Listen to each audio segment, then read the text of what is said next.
Hi guys, welcome to my YouTube channel Jeannie Reacts. My name is Jeannie and we are reacting to Big Brother Naija Season 6. This week we went from fights to untimely exits to no eviction this week. So let's get into the week that was. Jeannie, welcome to your diary room session. Thank you, Big Brother. How did you receive KV's untimely exit? I feel like KV's untimely exit was very sad, but was almost expected because last week we sort of saw him manifest. And I think it's partly also because they had been in isolation for about a month. And I also think people underestimate the mental toll that being on a show like this would be on anybody. Imagine people watching you 24 hours without your phone, without a book, with complete strangers. You can't really see your family, like a complete change from your routine. So I'm really excited. I was really happy to see that there was a lot of mental health awareness this week, because after he left, we got to find out a lot of things about the housemates. Maria apparently has a brother who's schizophrenic. Many of the mothers had to deal with postpartum stress, social anxiety. So it was interesting to see that like everybody does go through like some mental health issue, and creating more awareness for things like this will help us to be kinder, because Nigerians are not the kindest people. So yeah, that was a big blow, but it was a necessary conversation that needed to be had. What did you make of the Pere and White Money situation? I feel like that situation was a long time coming. I feel like there has been a build up prior to like Monday's blow up. So I think the first was when White Money had allegedly decoded that Pere and Maria were the wild cards. Pere is under the impression that somebody in Big Brother's camp, Big Brother, had told White Money that he was a wild card. And he couldn't fathom that White Money was maybe intelligent enough to figure that shit out. So that's where the build-up kind of started. Then when Pere was head of house, he removed White Money from kitchen duty because he assumed that that was White Money's strategy. So prior to that, like I feel like both parties have had conversations with other housemates concerning each other, but haven't really like addressed the elephant in the room.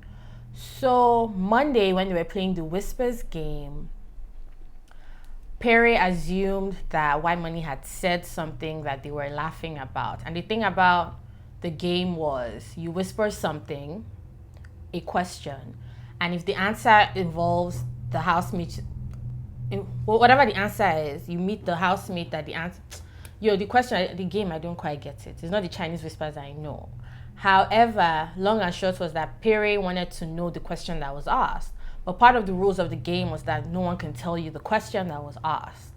And because of that, Pere felt some type of way because of the giggles. But he misunderstood it because the question didn't even come from White Money. And that was the thing. Because of the elephants in the room, the things that haven't been addressed, he just wanted it to be from White Money. So he came up to White Money in this like intimidating, aggressive manner that White Money didn't quite receive initially, until like the other housemates sort of like jumped in like, guy, like calm down. And that's when White Money was like, why are you taking off your belt? Like, who do you think your child is here? So I don't think White Money is the type of man that can be bullied, period, by Pere or by anybody. I just feel like it was kind of disrespectful for Pere to approach him in that manner. Even if you wanted to know what was said, there's a way to be respectful about things.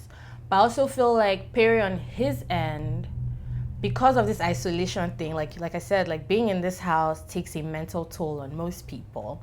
And he has his reservations about White Money.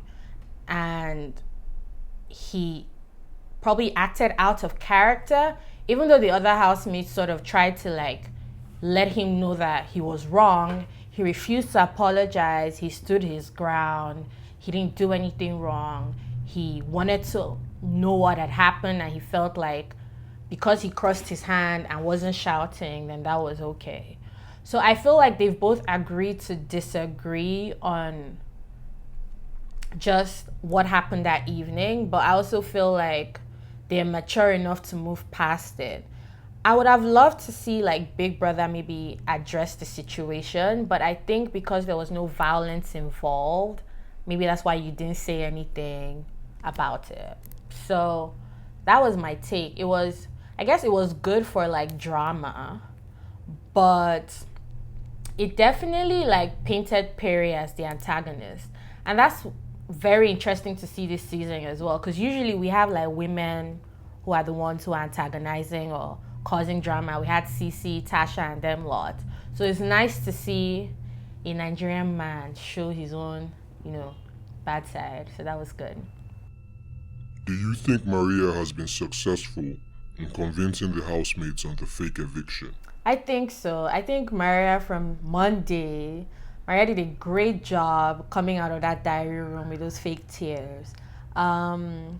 I think even with how she sort of had the house running, leveraging Sunday, I think Maria has done a stellar job at convincing these housemates that she has the power to evict them.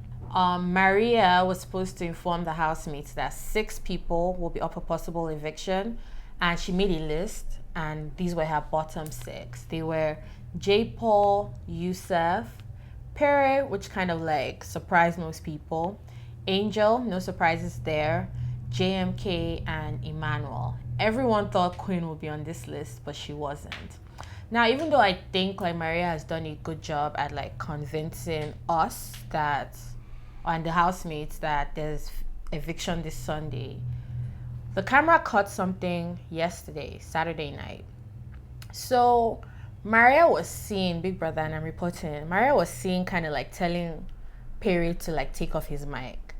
You really need to start dishing out these strikes, because you're warning them, but they keep like doing things that they shouldn't be doing. So now the speculation is that Maria sort of like told him to take off his mic so that she could tell him that there's no eviction tomorrow.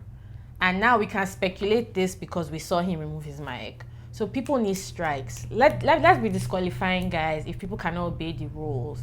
I know we live in Jungle Republic, but as in Big Brother's house, it should be, it's a controlled place. It should be proper, I think. Jeannie, is there anything you like to tell Big Brother before you leave your diary session? I feel like I want to tell you a couple things. So first, I want to talk about some of the housemates that are impressing me now. JMK is out of her shell, and I am here for it because that's the content we signed up for. When I saw her big booty curvy girl, I was like, that first week she was behaving like she was outside the house. I wasn't quite having it. But since she won her task, she has blended in. And on Saturday, the jacuzzi party, JMK brought it. So I'm happy that JMK is out of her shell. Yusuf, on the other hand, is still very true to himself. This guy is blending in like oxygen and furniture, and I feel like that's his own strategy. He's just going to be there till the final, doing absolutely nothing. And I'm just tired of seeing Yusuf, but I've accepted that he's in the house. Then Queen is actually growing on me. Is that funny? Like, I like that she's unapologetic about who she is. I like that she didn't really try to kiss like Maria's ass today, and this entire week. And I like that she's making her impressions, playing with the boys, Boma, White Money, all that. Like, Queen is growing on me, and I didn't think that would happen, because another thing I noticed is that Cross happens to be the hottest guy in the house. All the girls have at least thought about fucking Cross. They all think he's so hot, and he's so like lovable and always like joking with them. So those are the things I've noticed about like some of the housemates. I also wanted to tell you about some of the ships in the house. So Saga, for one, has found Padlock, and he has locked Nini inside. Like he doesn't want to let her go. He's just following that girl bumper to bumper. If she's sitting down here, Saga is the camera. If she's in the shower, Saga is waiting outside like the towel. Like Saga is everywhere. Like the babe can't move anywhere without him just showing up. Another couple, well, I won't even say this is a couple. Sasuke is a player. 1 minute she's talking to Cross, we're giving them like, Cross K vibes. The next minute she's playing with J. Paul's hat. After she finished giving Cross twerks in the jacuzzi, J. Paul went to bring her food. This is the kind of thing feminists like. I stand Sasuke. And yeah, like the major highlight in the coupledom has to be Michael and Jackie B. So Michael and Jackie B, I feel like that ship ended even before it like started to sail. But after the saga about Angel's massage, Jackie went on a rampage pretty much around the house. She told everybody how it's not that deep, how she's not going to be in a triangle, how Michael is probably not a good father figure. Just going on and on about how she's not trying to be disrespected on TV, which for me was just too much. Like online, everyone was just saying, Jackie, Zukwanike, rest, just relax, girl. Angel is not even for Michael. Like Angel is for the whole house. With her chest, like she's not even trying to take your man. She's just trying to play with all the boys and have a good time, like all Gen Zs do. So I think there's a lot of tension in the house at the moment because many of them are just tolerating each other. But I'm glad to see that they can live with each other respectfully because everyone's eye should be on that 90 million. So that's, I think, is all I have to say for now, Big Brother. Jeannie. Yes, Big Brother. The diary session is over. All right, thank you. Oh. Yeah, Perry had been crying. Another Sunday, another eviction show, and we already knew that there was no eviction this week. But this week was titled Table Shaking.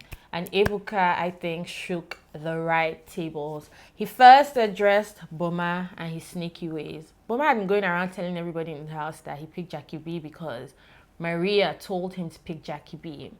Maria, however, did tell him, I think, but Queen was under the impression that he would have picked her had it not been for Maria's instruction. So Ebuka put him on the spot, asked him, who would you have picked?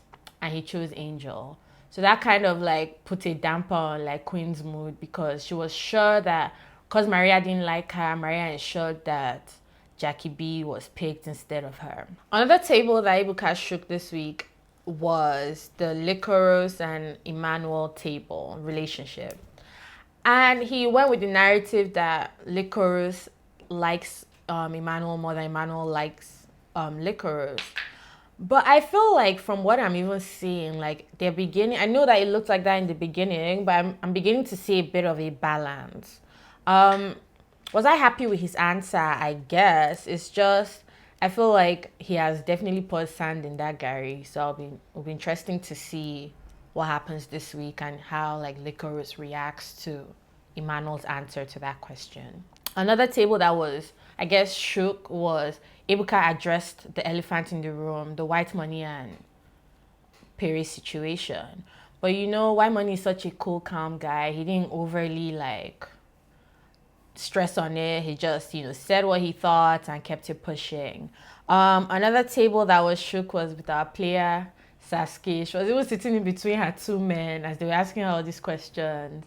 So that was nice. And it's interesting to see that even Krosna is reacting to the table that was shaking because apparently Sasuke had told him that she only liked J. Paul as a friend. I like the work you're doing, Sas. Keep it up.